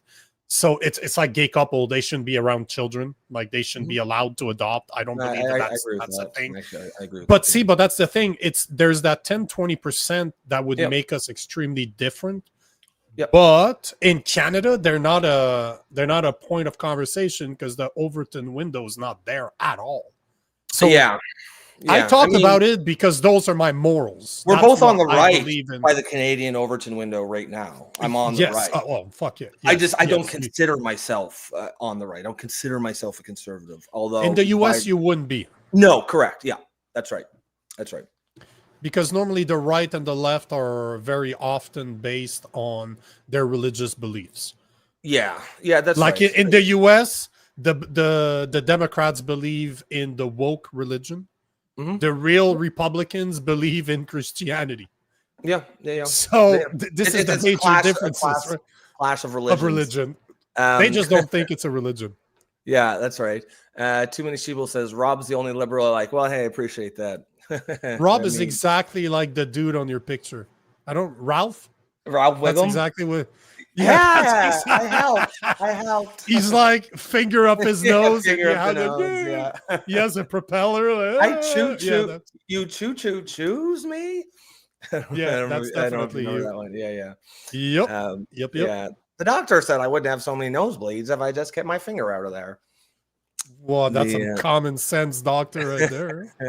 No, it's an old Ralph Wiggum quote. So you want to go to the next video? Yeah. We got 20 minutes left to get at least two, maybe at least one. Well, there's two things I wanted to talk about, so it works out. Both of them are related to the same guy. Mm-hmm. Okay. So I wanted to use a video I made yesterday because it kind of goes straight to the point. Let me pull it up here. Why is my Instagram not showing that? Come on, bro.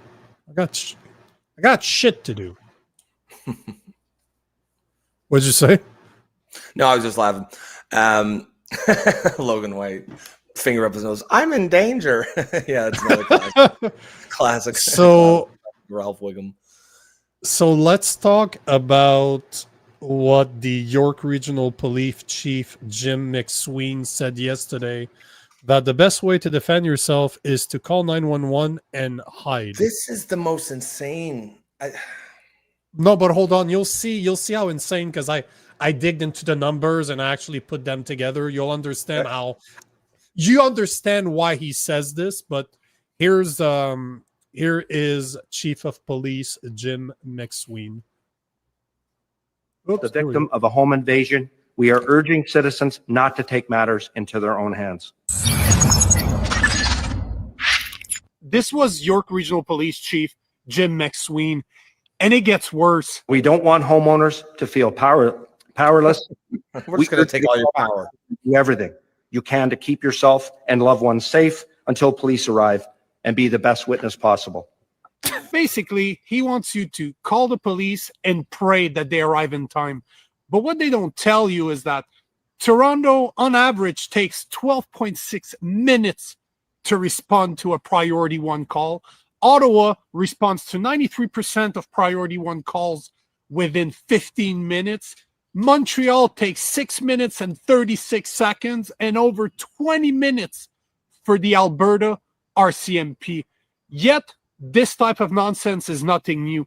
Remember when Toronto police officers said this? To prevent the possibility of being attacked in your home, leave your fobs at your front door. Because they're breaking into your home to steal your car. They don't want anything else. A lot of them that they're arresting have guns on them, and they're not toy guns, they're real guns. They're loaded.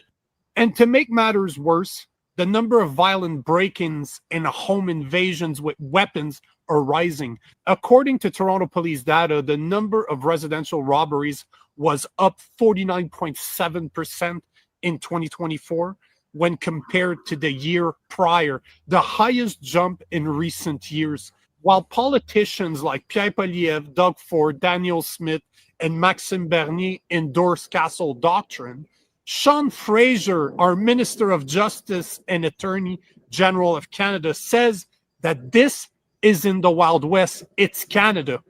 And I agree with him, because at least in the Wild West, the good guys were allowed to defend themselves and their loved ones.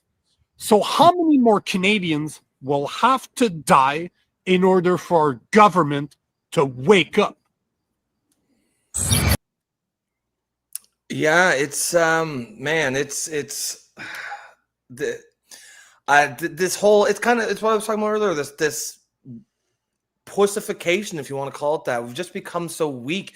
This police chief, and even let's say for a second that he's right when he says the best defense is to comply. Let's say there was some statistical backing that made you statistically more safe. You know, it's like, you know what, for a lot of people, we're not really, our biggest priority is not necessarily lowering the risk as low as possible. Like, we have other concerns. Like, we need to be able to look at ourselves in the mirror the next day. We would like our wives to be sexually attracted to us after this. You know, like, we don't want to just cower in the fucking bathroom because that's the lowest risk possible. I'd rather take some risk and do what I'm supposed to do and to protect my family and protect my property.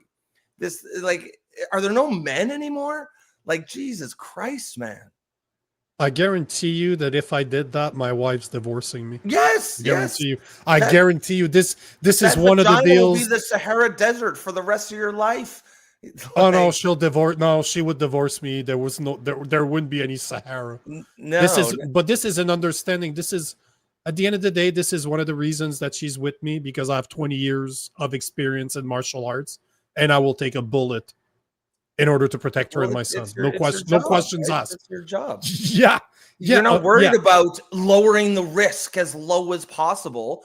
You're doing what you're. I want to lower the risk of those criminals walking into my house. Yeah, by setting a statement, by telling you, if you show up here, there's going to be a problem. Yeah, and lower the risk of them walking back out.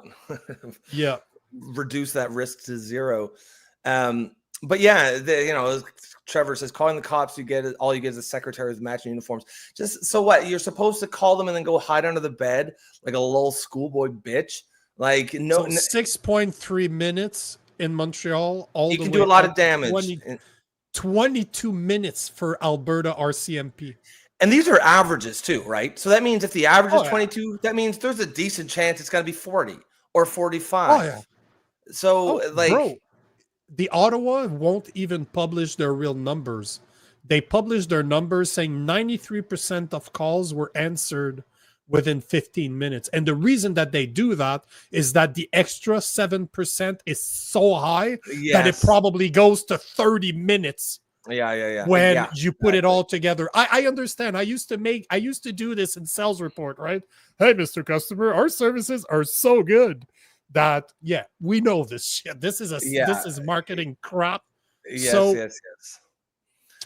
But, and I don't know if you saw at the end, like I saw a clip, I showed a news clipping. It's that guy that got killed while trying to defend his family in his house. He got shot to death. Yeah, this just happened. And that's super recent. Yes. So yes. wait, was he not complying enough? Is that what the issue is? Like, it's just, what a ridiculous thing for that police chief to say. It's who is pushing this shit? I'm starting to see these connections everywhere between like all of this shit. Like, how you couldn't pay me enough to go out and just shame myself and my family if I was a police chief by saying something like that. That is ridiculous. I don't understand it. Like, he's dishonored himself, his family, his police force. Like, yeah, I mean, you could say something like, try to keep your family safe as best you can, but do what you need to do. This pussification, everything is lowering the risk to zero on every single thing. And there's more to life than lowering the risk to zero. And you can't ever lower the risk to zero anyways. And in a lot of the times, you're probably increasing your risk if you're cowering under the bed, because that's just emboldens them then, right? The thing is, if you believe that that's the worst he can do, he was already a bitch before that. You probably don't remember this guy, but thank you for saying this. This is the same twat, McSween, dancing with Indian people on stage. Like, you don't remember? I showed this. Jesus. That's him. That's the same guy. God. That's him right there. Covered himself in shame. Yeah, now I can see why he thinks that hiding under the bed is a good idea with those moves. But like, holy hell, man. So yeah, this is not what made him dishonorable. That was a lot worse. Yeah, he was already dishonorable. But one explains the other. Going back to our very first story, like, when I see Conor McGregor, just the way that he speaks, I'm like, a few minutes ago when I was sort of like exasperated, like, where have the men gone? Like, I'm like, okay, there's one. Conor McGregor. Well, like, there's a guy. That's a guy, right? That's a man. That's a man's man. Yep. That's the kind of person. And leadership, it flows downhill, right? Like, if all of our politicians are pussies, that's why society has become pussies. And as Brock said, Brock says the problem is he's a cokehead. Yeah, look, he's a flawed messenger. There's no doubt. But it doesn't really matter his personal life, frankly. If he's able to affect the kind of society-wide change that I think he's able to, it doesn't really matter his personal life, as long as he's not like out there like raping kids and shit. Of course, Sylvie had to rip into Daniel Smith saying she did the same. Dancing with Indian on stage. As much as I like Daniel Smith, I wouldn't go to battle with her. She's not a man. Sorry. I don't believe that. There's certain there's certain she didn't lose anything by doing that because she's not a man. See my point exactly. As much as I like Daniel Smith, she would never be the ultimate leader for me because she ain't a man. I had a conversation. I don't remember who it was. It was on a podcast, but we had a conversation about Donald Trump and his chief of staff. Donald Trump being a man, his chief of staff is a woman. And if you look at the way old school families were run, the father was the leader of the family, but who really took care of the family? is always a mother. It's always a Sure. matriarch. Families are not held together by men. If that was the case, no family would stay together. Women are the glue. But we are the one fighting this shit. We are the one fixing shit. That's our job. So in my leaders, I prefer men. As sexist as that sounds. Well, I mean, I'm going to go to war. Certainly, if we're talking, a war leader, absolutely. Yeah. I mean, I think she's fine as a civilian peacetime politician. Very well said. A peacetime politician. God damn, Rob. We need to stop the show right there. That's like a pearl of the day. Jesus. Wow. Fucking, it's all downhill after that. Once in a while, I come up with something good. That's one of the best you've said in a while, bro. God damn. I mean, what can I say? Sometimes even a broken clock's right twice a day. That's a good point. Hey, by the way, we're not on tomorrow, so I guess it's the first time, right? We're not recording tomorrow, right. So that's how you end the week. We're 9 minutes left. Guys, I just want to I just want to mention to the people out there, if you're interested, Jason Levine and I are starting a new show on Saturday from 9 p.m. Eastern to whenever. We're not sure when it's going to finish, but we should have, we're waiting for confirmation, but we should also have Table Salt joining us, which I fucking love his posts. But we got confirmation that, I don't know if you guys know her, but Truth Seeker 01011. You guys probably, hold on, I'll just show the picture. Everybody knows who she is. Right here. I think you know who she is, her. So if you don't know, yes. You had a guy break into a home. So she's joining us. Yeah, she's going to be a regular. We want to have like 3-4 people that are always going to show up. For the Saturday night show, Yeah, so Jeff Evely might show up. He told me he's interested. So we want to do a mashup of stuff, but it's going to be low key. Bring your own alcohol, smoke a joint, eat popcorn. No dress shirt, none of that crap. But we really want to grow it as in late night show. But we're going to be talking. But we're going to be talking about serious subjects. But it's going to be a lot more laid back. Nice. I probably won't be there this Saturday. I'm going to be down in Halifax, but anytime I'm free, I'll definitely jump on as well. What was the Sylvia? What was the comment on? Way to discard my comment on Smith. I literally addressed your comment on Smith, so I'm not sure what you're saying that I discarded. I'm saying that I don't really care that she did it because I don't expect her to behave like a man. Bothers me about a guy like Jim McSween is that he's dancing. He's a police chief. He's dancing like a little bitch on stage. That dude should be stoic, standing there in shape, not with his little man boobs. He should be sitting there fit and leading by example. That's why I don't respect 99.9% of politicians, because they're all weak as fuck. They're not physical. They're men that can't fight, that can't protect themselves. Yeah, bitch, please. But I don't expect that from a woman politician. Because repeat what you just said, because it was great. I want to give you another. She's because peacetime civilian leader, peacetime civilian politician. She's you kind of missed the mark on that. Yeah. I mean, you can't lightning can't strike twice. It lost the magic. It can, but it wasn't today. Trevor says, "Well, boys, great show." He says we need to help boost the numbers and share the show with at least 3 friends. Yes, that's a good way to do. Now, this, because we're in the new time slot, I think the algorithm hasn't quite caught up with this yet. But the numbers are actually doing really, really well after the show. So, I mean, we're going to get back in there. I think by next week we'll probably be dialed in again. But yeah, no, I mean, the numbers have been good. So we've got like a couple minutes left. Something just popped up. Let me know what you think of this.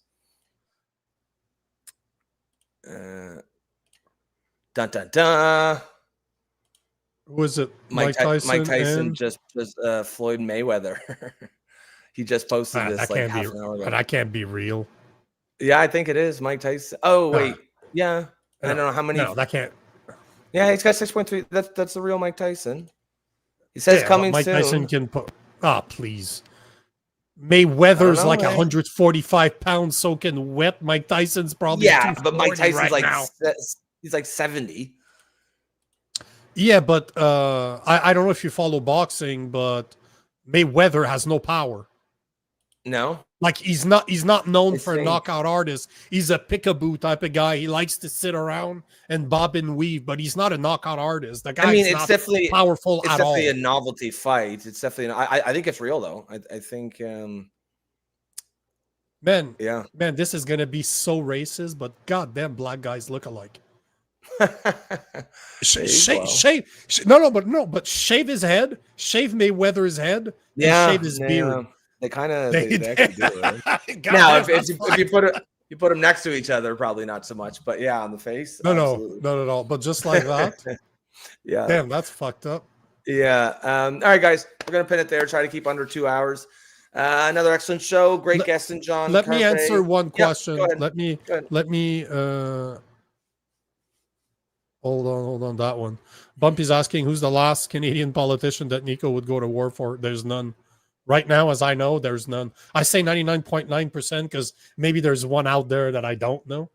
But right now, as it stands, I haven't met a politician that I would go to war with. Zero. Brock says, "Good show. Just found you guys tonight." Oh, welcome. Yeah, I wasn't sure if tonight was your first night, but hopefully you stick around, Brock. Sylvie, you 100% support Smith, but if she dances with Indians, it's not as bad as men doing it. Why do you support her? Sylvie just hates Sylvie just hates every single politician ever.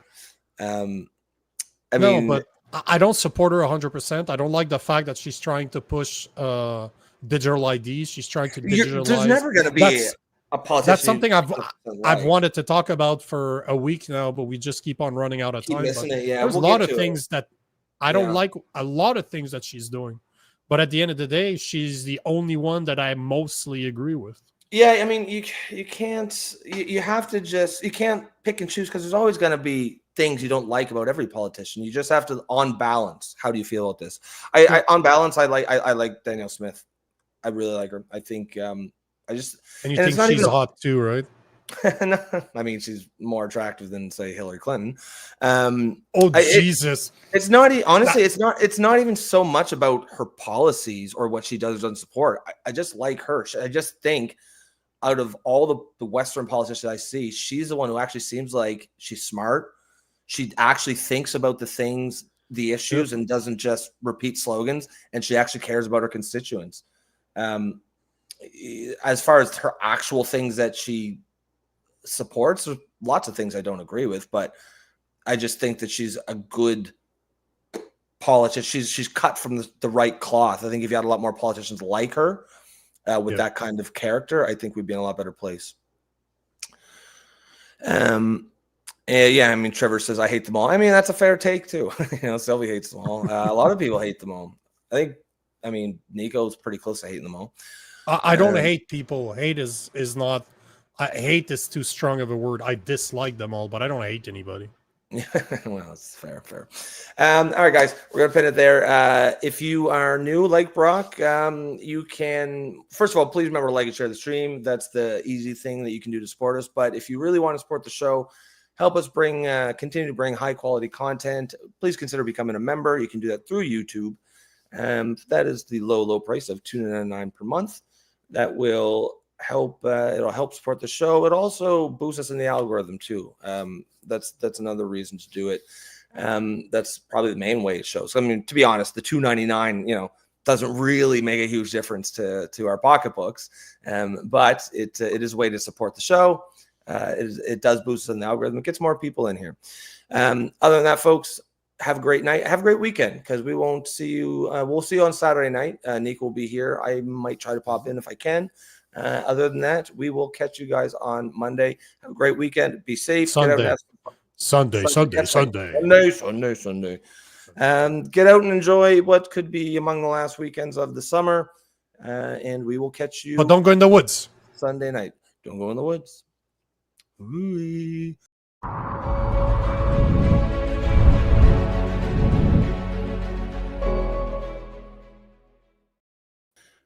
Ended right on.